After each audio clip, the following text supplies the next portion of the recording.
Muito bem-vinda, muito bem-vindo ao Forbescast, o podcast da Forbes Brasil. Eu sou Cláudio Gradiloni, editor da vertical Forbes Money, e estamos agora com dois convidados muito especiais, Pierre Matei e Felipe Portela, da Monte Bravo Investimentos. Tudo bom, pessoal? Olá, Gradiloni, tudo bem? Prazer enorme estar aqui, obrigado pelo convite. Prazer é nosso, é um prazer estar com vocês. Eu vou me servir de uma pergunta de um jornalista muito mais talentoso do que eu. Como é que eu explico o que a Monte Bravo faz para as minhas tias em Taquaritinga? Essa é boa. Boa. Mas vai lá. Puxa aí, Pierre. O que a Monte Bravo faz é muito simples. Nós ajudamos o nosso cliente a se relacionar melhor com o seu dinheiro, com seus investimentos e com o seu patrimônio de uma forma geral.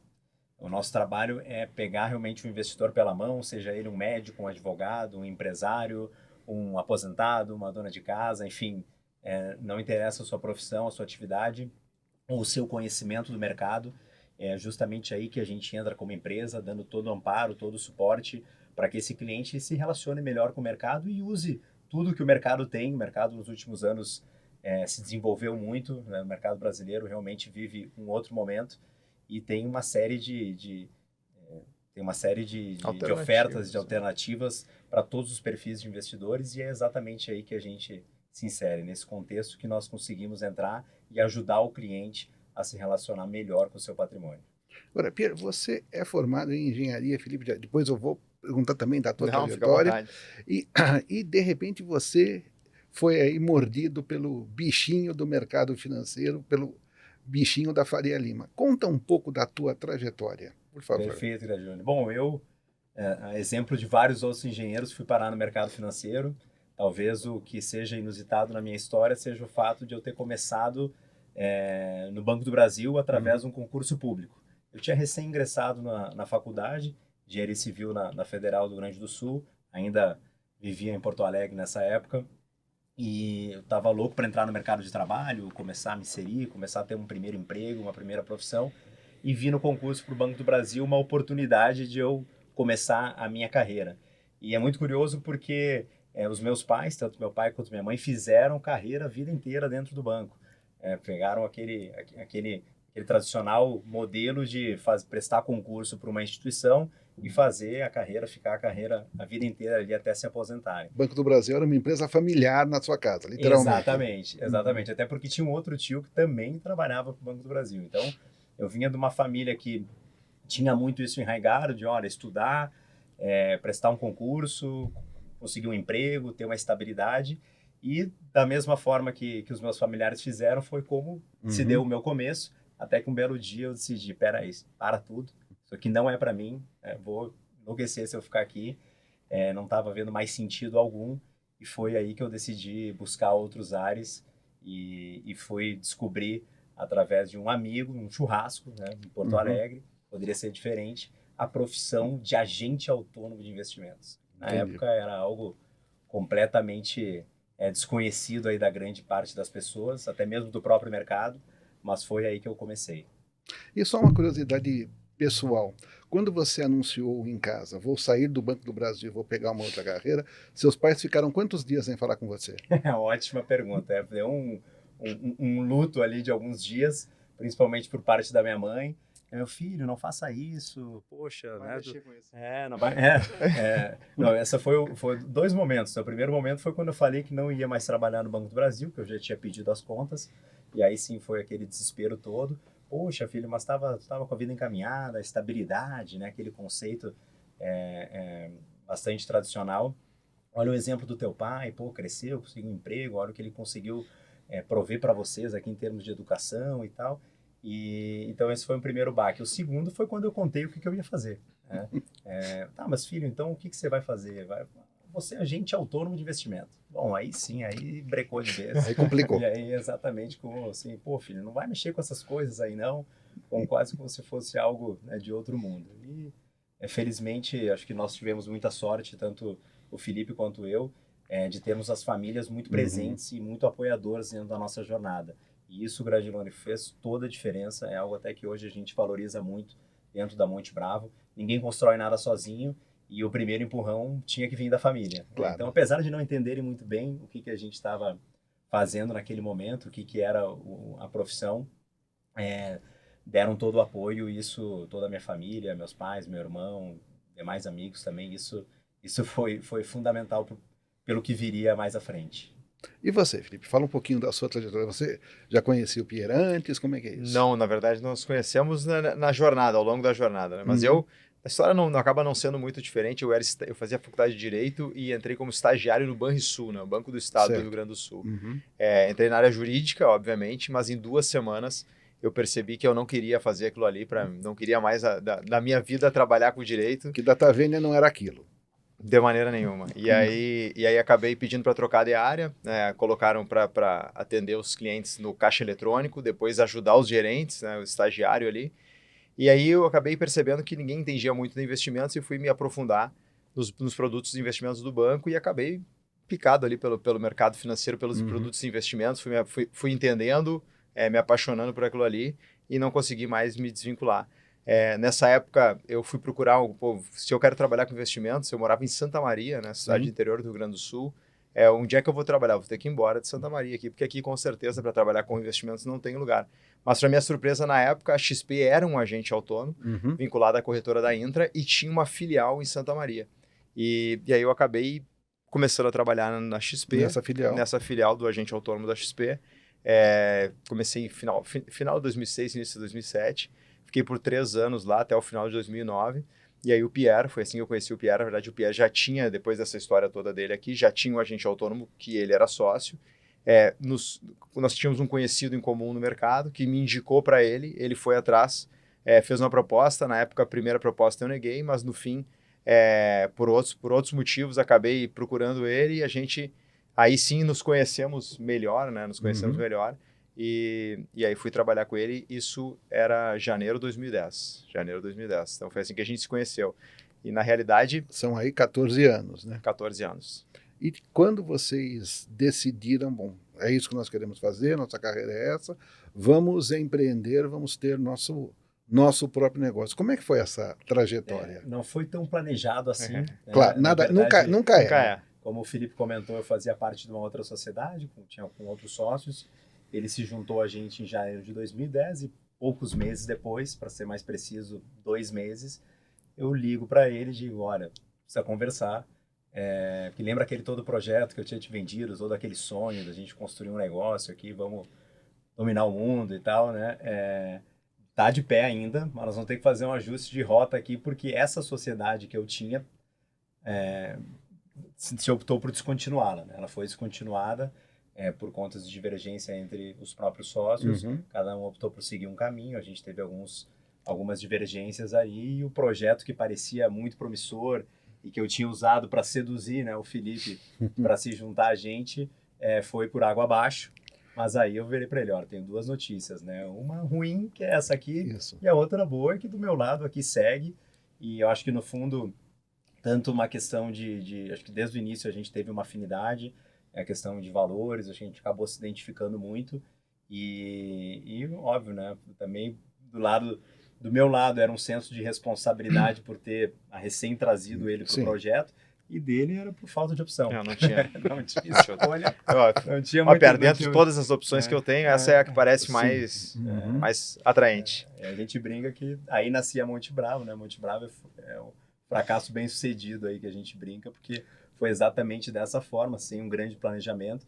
Nós nos conhecíamos há pouco mais de 6 meses, um morando em Santa Maria e eu em Porto Alegre, e a gente decidiu começar um negócio com 2 escritórios, né? Claro que eram escritórios minúsculos, mas já eram 2 custos fixos, né? Para complicar um pouquinho mais a nossa vida, tinha eram 2 contas de luz, né? Exatamente. Não, começamos, a gente fez tudo errado no início, mas no fim acabou dando certo, né? Começamos com 2 estruturas, 2 custos. E vocês sempre estiveram de alguma maneira vinculados à XP ou não? Não, na realidade, quando a gente abriu a empresa em maio de 2010, a gente era vinculado à Banif Corretora, que era do Banco Banif, que hoje não existe mais, né? O Banco Banif depois foi vendido, a corretora aqui também foi vendida na época. Mas a gente ficou 1 ano e meio, iniciamos toda a estrutura e todo o projeto da empresa no Banco Banif. O importante é que eu acho que a história é interessante, né? No início, quando a gente começou a empresa, na nossa cabeça a gente queria 2 coisas. A gente queria criar uma experiência diferente para o cliente, diferente da que a gente tinha vivido, tanto no Banrisul quanto no Banco do Brasil, enfim, nas instituições que a gente tinha passado. E do outro lado, criar uma empresa onde as pessoas também pudessem crescer, ser as nossas sócias, e realmente crescer junto conosco. Claro que no início, a gente sempre fala, nenhum dos dois queriam, né? Nem o cliente, nem que ninguém queria ser nosso cliente e ninguém queria ser nosso sócio, né? Então a gente teve que lutar bastante no início. Mas como a gente começou na Banif, e isso só tinha a parte de ações que a gente atendia nessa época, vinculada à Banif, a gente fez esse projeto por 1 ano e meio, até que a gente viu realmente que daquela ideia inicial de melhorar a experiência do cliente, com o juro a quase 20, o Brasil com uma cultura muito, muito fraca de equities, né, de ações naquela época. Tirar o cliente da renda fixa, da poupança e levar ele direto para ações era algo muito difícil de se fazer, ainda mais com 24, 25 anos que a gente tinha no interior do Rio Grande do Sul ou em Porto Alegre, o Pierre já estava em Porto Alegre, mas era muito difícil fazer. Então a gente viu que a gente precisava realmente mudar um pouco esse conceito e levar mais produtos e investimentos para os nossos clientes, e foi quando no outro ano, 1 ano e meio depois que a gente tinha aberto, a gente resolveu fazer mais uma mudança de rota aqui, né, e se vincular à plataforma da XP, né, vincular a Monte Bravo à plataforma da XP. Sem antes, né, não deixar de tentar ter uma asset própria. Em 2011 a gente constituiu uma gestora, nós tínhamos incríveis 5 milhões de reais sob nossa assessoria, e a gente teve a brilhante ideia de, precisamos ter outros produtos, outras soluções, por que não montar uma gestora de recursos? E quem é do mercado sabe a dificuldade que é você começar um negócio de gestão, ainda mais quando a gente não tinha conhecimento, recursos, clientes, nem nada. E a escala necessária. Exatamente. Né? Exato. Então, obviamente, a gente engavetou esse projeto e aí decidiu se plugar na plataforma da XP, que estava vindo com essa proposta que o Felipe comentou, de dar acesso a vários produtos, copiando o que já tinha acontecido lá fora, e a gente rapidamente engavetou o projeto da Asset. Depois, uns 10 anos, a gente, no outro momento, desengavetou. A gente desengavetou. Mas naquele momento, a gente corrigiu a rota rápido e ajustou a estratégia para seguir viagem. Agora, a trajetória de vocês é uma trajetória que, felizmente, ficou popular no Brasil, que é essa popularização dos escritórios, que isso representou uma grande evolução na vida do investidor. Sem dúvida. Vocês pegaram isso daí de cátedra. O investidor era alguém que tinha basicamente poupança, e poupança do banco que tinha, da agência mais perto da casa dele. E as plataformas diversificaram isso. Claro, como é que vocês se tornaram sócios da XP? Quando que a XP resolveu investir na Monte Bravo? Como é que foi essa história? Na verdade, eu acho que essa história ela começa até justamente nesse período ali em 2011 e 12, quando a gente faz essa transição. Acho que a gente viveu um grande período onde os bancos dominavam, né? Os clientes realmente investiam na poupança ou num CDB do banco, eventualmente em alguma outra coisa diferente, mas o acesso a produtos e diversificação, ele estava no ultra high só dos privates e essa era a realidade.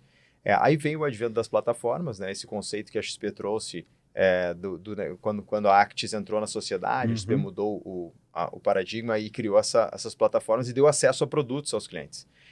E a gente, na esteira disso, nesse momento aí, a gente acabou crescendo muito na esteira de acesso a produtos. Então, lá atrás, o grande diferencial que teve foi justamente o cliente conseguir sair da renda fixa, sair da poupança e acessar fundos de investimentos, acessar uma previdência melhor, acessar renda fixas melhores. E foi isso que foi acontecendo ao longo dos últimos 8, 9 anos, que foi mais ou menos esse período de crescimento das plataformas de investimentos.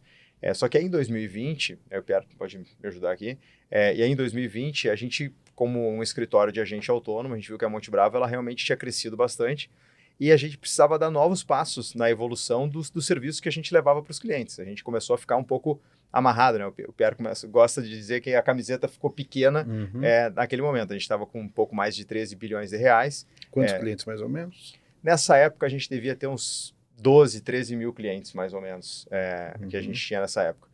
E aí a gente viu que para poder evoluir o que a gente vinha fazendo, o cliente vai ficando mais exigente, né? Nós mesmos vamos educando ele e ele vai ficando cada vez mais exigente, porque ele vai conhecendo mais o mercado, conhecendo mais produtos e investimentos, ele quer uma alocação melhor. Então, aos poucos, o cliente foi ficando mais exigente e a gente tentando evoluir a empresa, a gente viu que fazer como a gente fazia, como agente autônomo, como escritório agente autônomo, para nós não funcionava mais. E aí, entendendo um pouco como o modelo americano evoluiu, porque o mercado brasileiro ele é uma proxy do mercado americano uns 20 anos atrás. Né? Sim. Então, tentando entender um pouco, a gente viu que as RIAs lá fora, que são os Independent Advisors nos Estados Unidos, eles têm muito mais independência e muito mais autonomia para servir ao cliente, podendo levar outros serviços, outros produtos e muito mais coisas do que somente aquele empacotadinho ali que o agente autônomo consegue levar da plataforma que ele é plugado. E aí a gente viu que no Brasil, né, o Tupiniquim aqui, o modelo, nossa jabuticaba aqui, a gente tem várias delas, né, mas o modelo Tupiniquim, o caminho realmente era montar uma corretora onde para a gente poder ter essa independência, essa autonomia que a gente queria, para poder levar mais serviços para os nossos clientes, para a gente poder levar mais produtos de investimentos para os nossos clientes, diferentes, exclusivos, produtos que a gente realmente quisesse levar. Então, na verdade, a corretora acabou surgindo nesse projeto e foi aí que a gente levou para a XP o projeto da corretora, porque na verdade a gente quer montar uma corretora, mas não tinha capital suficiente para fazer isso sozinho, precisava realmente de um sócio. E aí levamos o projeto para a XP, o projeto é um bom projeto, porque na verdade... Quando isso aconteceu mais ou menos? Foi final de 2020, início de 2021.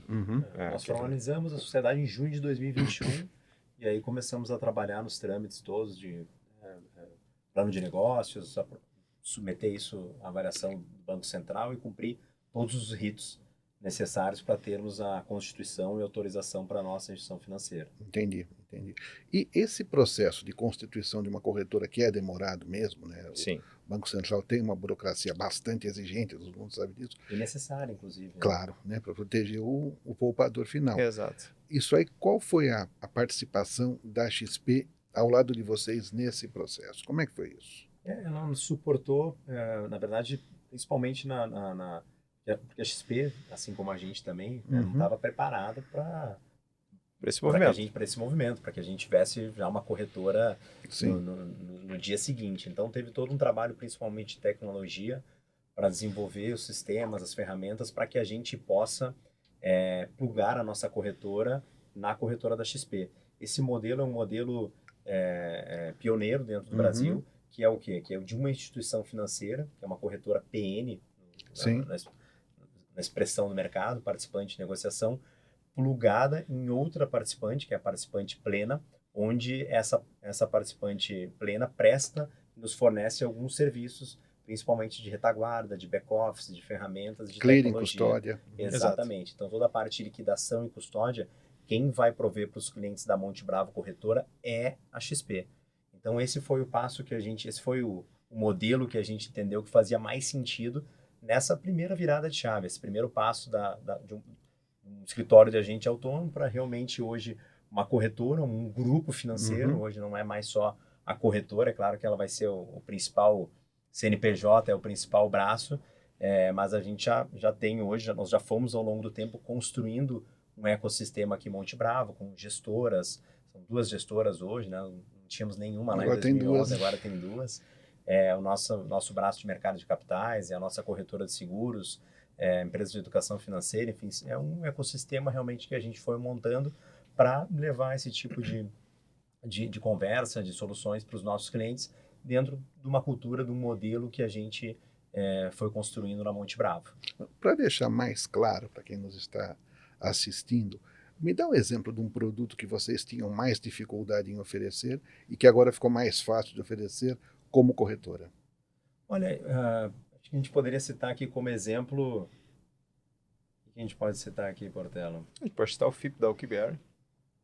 Que a gente estruturou um FIP para o cliente comprar uma participação na UKBR, isso há 2 anos e meio atrás, 3 anos. E a gente estruturou isso sozinho, já dentro da Asset. Foi um desafio, né? Foi bem difícil conseguir fazer isso. Talvez ali tenha sido a primeira vez que a gente tenha sentido na pele a dificuldade que é trazer algum produto exclusivo para a base de clientes da Monte Bravo dentro de um modelo de agente autônomo, onde a gente tem uma asset que... Isso foi antes da corretora. Acho que foi o primeiro gostinho que a gente teve em relação a isso. Os 2 lados da moeda, né? Tanto o desafio de conseguir fazer isso com o agente autônomo e ao mesmo tempo a gente viu como tinha valor essa Exato. conversa com os nossos clientes. Porque esse é um típico produto de private bank para ultra high net worth. Exatamente. E de repente vocês conseguem, entre aspas, popularizar esse Exatamente. produto. Exatamente. A gente conseguiu Uhum. dar acesso a clientes alta renda e private, não necessariamente o ultra do Uhum. private, mas dar acesso a um produto como esse. E tem diversas outras coisas, né? Porque, na verdade, se a gente for pegar as instituições, própria XP, ou os bancos, enfim, todos são muito grandes. Então, essas instituições, para elas têm um custo alto para uma estruturação, enfim, para fazer sentido para elas estruturar algo menor, mesmo que seja bom, é difícil porque financeiramente não vai fazer sentido para o grupo. Então, agora para nós, que ainda temos um tamanho relativamente menor, menos clientes, mais focados no alta renda private, para nós estruturar uma renda fixa, por exemplo, Emissão de dívida. uma emissão Sim. de dívida menor de 100, 200 milhões e levar para os nossos clientes, para nós faz todo sentido. Então, eu consigo dar acesso para esse cliente a produtos que, teoricamente, no mercado ficam mais restritos diretamente às assets, aos fundos, ou às tesourarias das instituições financeiras. A gente vai conseguir levar isso também para o cliente, né? Então, acho que a ideia justamente é essa, né? A gente conseguir trazer, além dos produtos já tradicionais que já existem nas plataformas hoje, que esses são as commodities do mercado, né? Sim.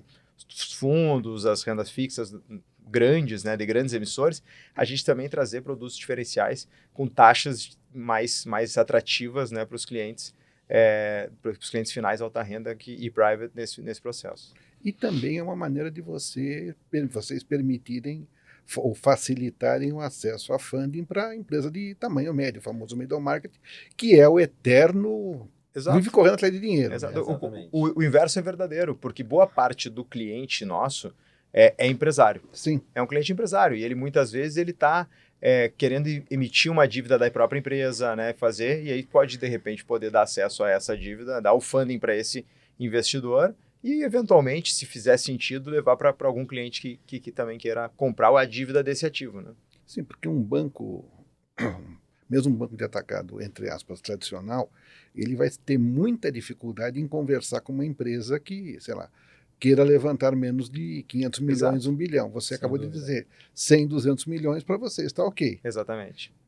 E quando a gente olha para o mercado lá fora, que eu acho que é o depara nosso aqui, porque o que a gente faz no Brasil ainda não tem um benchmark claro para nós, existem as grandes instituições, Sim. né, então não tem alguém que já fez o que a gente está fazendo.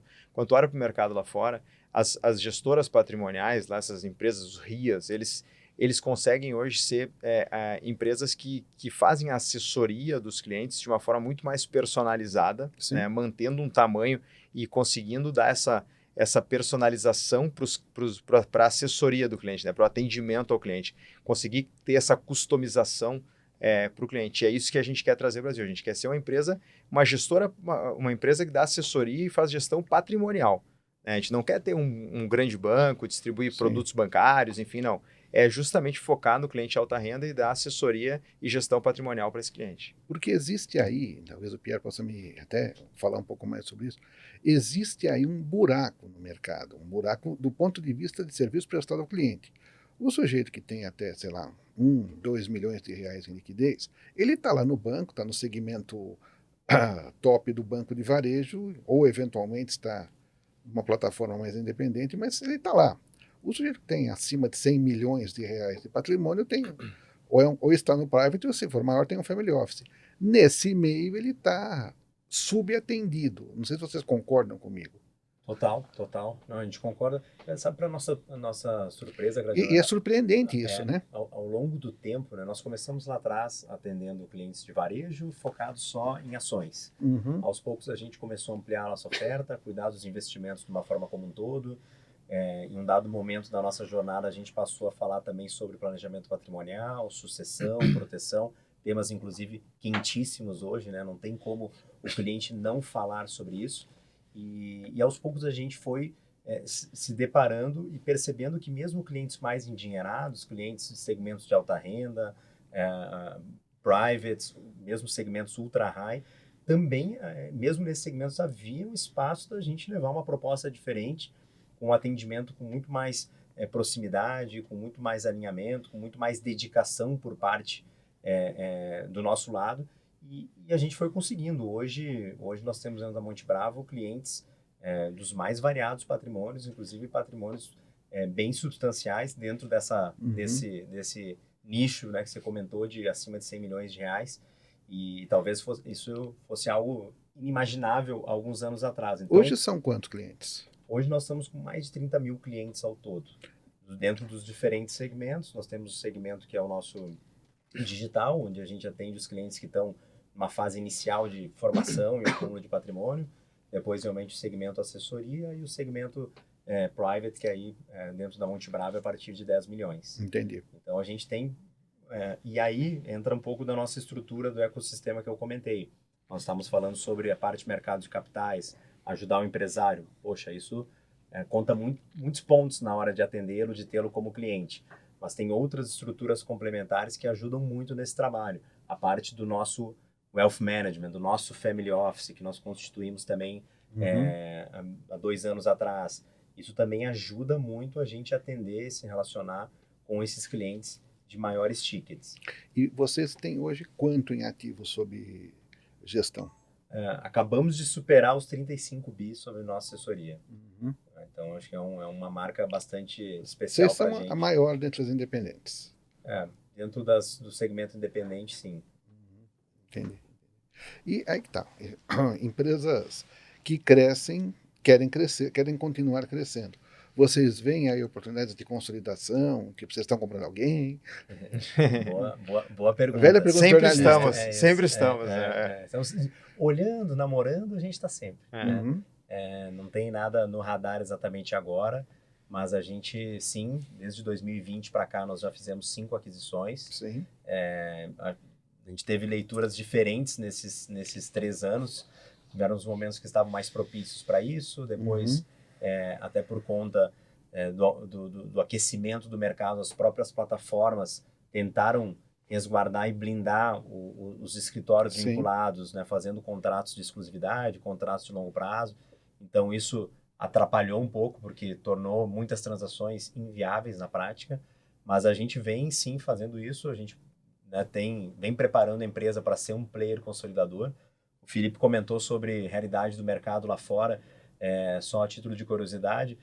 Dentro dos Estados Unidos, a gente tem mais de 16, 17 mil RIAs, que são empresas semelhantes à nossa, e dentro desse universo, 1% delas detém mais de 70% de todo AUC, de todo recurso sob assessoria. A gente está falando aqui de alguns trilhões de dólares nessa indústria, e 1% delas detém 70%. Então, o caminho da consolidação nos parece... natural, né? Natural, né? E a gente está fazendo o nosso dever de casa aqui, se preparando a empresa para os próximos passos, sempre com o pezinho no chão, um passo de cada vez, mas sempre de olho em buscar operações ou então profissionais, times que tenham sinergia com a gente, que queiram participar de um projeto como o nosso, que realmente queiram crescer, que tenham essas ambições de cuidar muito bem do cliente e conseguir crescer o negócio, construir algo realmente que dê muito orgulho aí no longo prazo. Então a gente está sempre de olho e tem um movimento acontecendo que é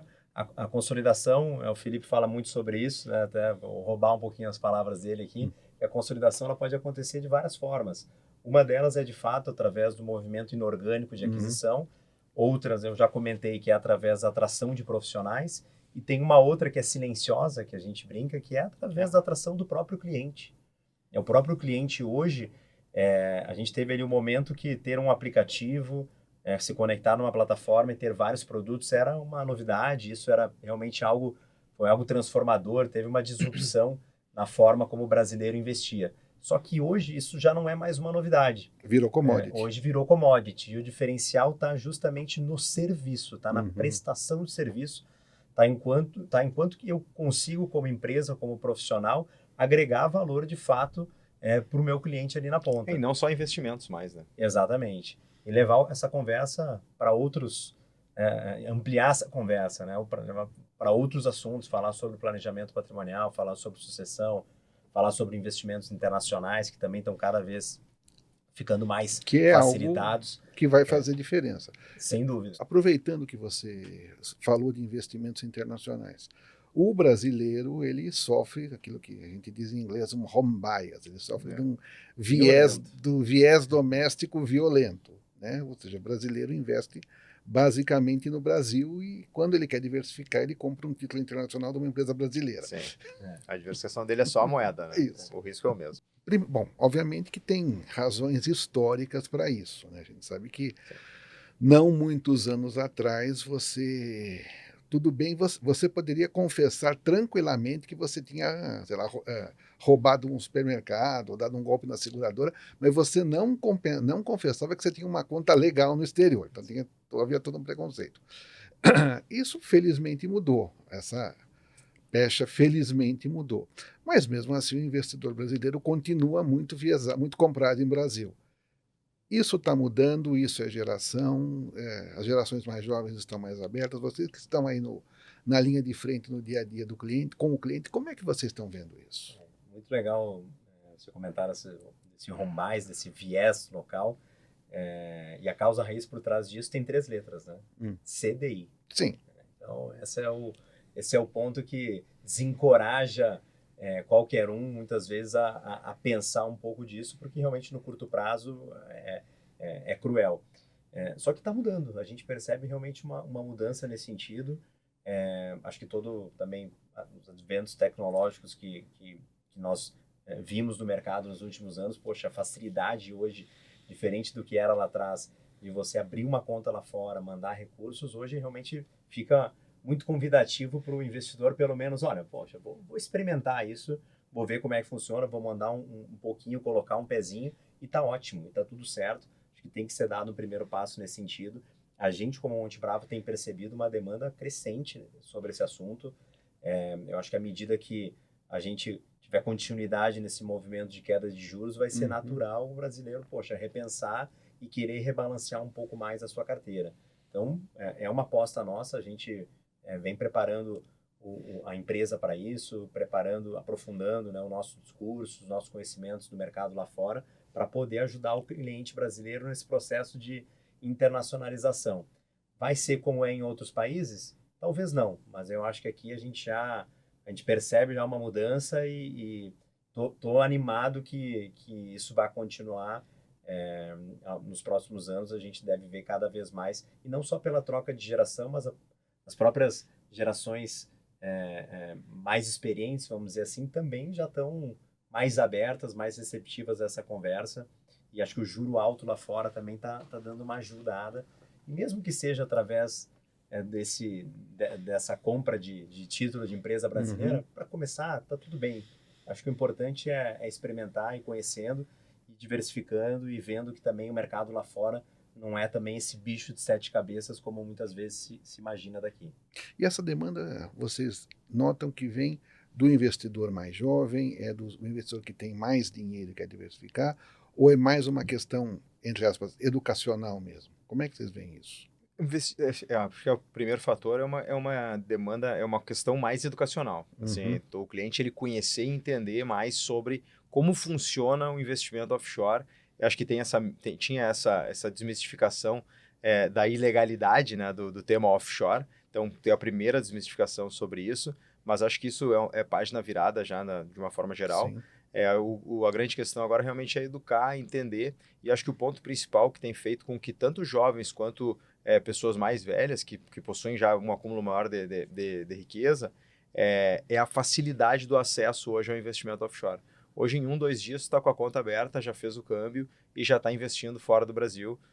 E a facilidade de trazer de volta o recurso, mesmo que não traga, mas de saber que é fácil trazer também ajuda muito a mandar, né? Porque eu acho que isso é uma coisa que travava muito. Eu acho que as preocupações que o investidor tinha era, bom, beleza, mandei o dinheiro. E agora? Mas como é que eu faço se eu quiser trazer de volta? Essas são as primeiras perguntas que sempre tem, imposto, enfim. Então, acho que acho que a conjuntura, né, tecnologia, facilidade de acesso, desmistificação, educação, isso tudo tem feito com que as pessoas tenham mais clareza sobre investimento offshore e tenha realmente mais apetite por isso.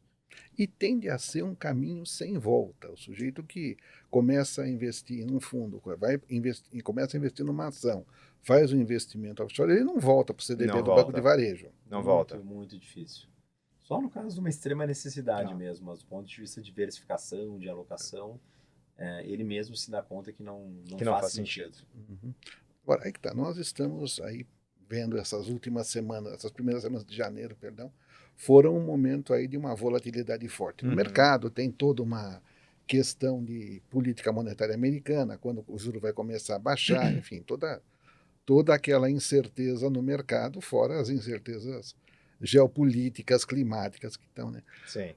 Ou seja, a volatilidade passou a ser prato do dia de agora em diante. O teu cliente, o teu investidor, ele está mais, entre aspas, vacinado ou ele ainda assusta e quer resgatar na baixa? Como é que está isso? Acho que teve nos últimos anos um grande amadurecimento por parte do investidor, pelo menos dos nossos clientes. As conversas hoje são muito, muito melhores.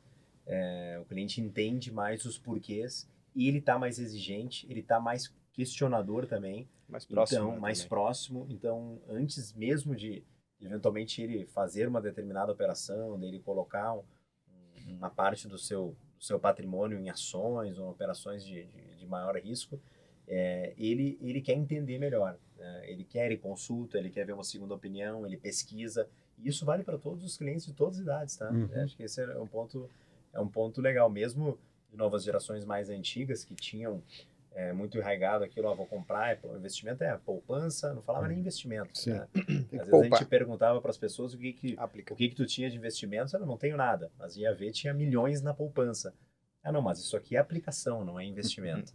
Então, acho que isso está mudando muito. Está mudando muito e o cliente está mais preparado.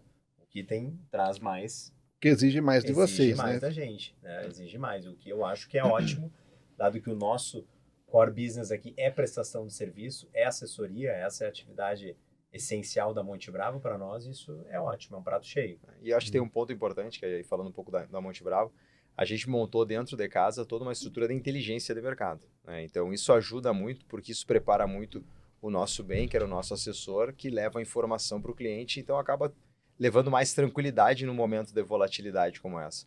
O cliente entende que, final do ano ali, o mercado como um todo, ele fica mais eufórico, né? Ele quer fechar o ano bem, assim, teve uma expectativa em relação ao juro americano mais positiva do que realmente era, aí vira o ano, o mercado dá uma acalmada e começa de novo, né? Tem um ano inteiro pela frente. Então, o investidor, à medida que o assessor vai educando ele, vai ensinando ele também sobre isso, sobre a volatilidade, ele acaba ficando mais tranquilo e aceita melhor e entende, né? Entendi. Bom, pessoal, acho que cobrimos vários assuntos. Como é que vocês falassem umas palavras finais sobre... Aliás, desculpa, só uma pergunta, uma dúvida que agora eu tive. A XP tinha 45% do capital. Ela tem. Ela tem, a nossa sócia. Nada disso, isso não mudou com a corretora? Não, ela tem na corretora. Na verdade, antes ela não tinha. Entendi. A gente vendeu na corretora. O investimento foi na corretora. Para constituir esse... na verdade, assim, esse último passo agora aqui com o Banco Central é justamente a entrada da XP no capital social da Monte Bravo. Então, à medida que o Banco Central der ok nesse aumento de capital com a entrada da XP, a gente está pronto para estar operacional. Entendi. E vocês têm ideia de quando que vocês poderão estar operacionais? Ou aí depende muito do Banco Central? Exato. Não tem um prazo marcar assim, é 30 dias, é 60, é 90, não. Pode ser 30, pode ser 90, então fica difícil ter essa. A gente já deu a entrada fazia uns 20 dias, 15 dias, a gente está no aguardo agora aqui, ansiosos, no aguardo desse ok aí final para a gente ligar na tomada. Perfeito. Gente, eu agradeço muito. Se vocês quiserem fazer alguma declaração aí para encerramento, fiquem à vontade. Só agradecer, prazer enorme estar aqui. Muito bom estar novamente contigo, Gradione, poder falar um pouco da Monte Bravo. A gente está muito otimista com esses próximos passos. A gente está entrando numa outra era dentro do mercado, uma era que até a gente carinhosamente batiza na Monte Bravo de a era da assessoria, porque justamente um pouco do que o Felipe falou, tivemos lá atrás a era dos bancos, depois das plataformas, e agora realmente é um momento da valorização da prestação do serviço, né? O cliente está cada vez mais entendendo que é isso que faz a diferença na sua vida. Não é mais só ter acesso a uma plataforma, um aplicativo, a vários produtos, e sim ter um apoio dedicado. Até depois vou pedir o contato da tua tia, que você falou, né?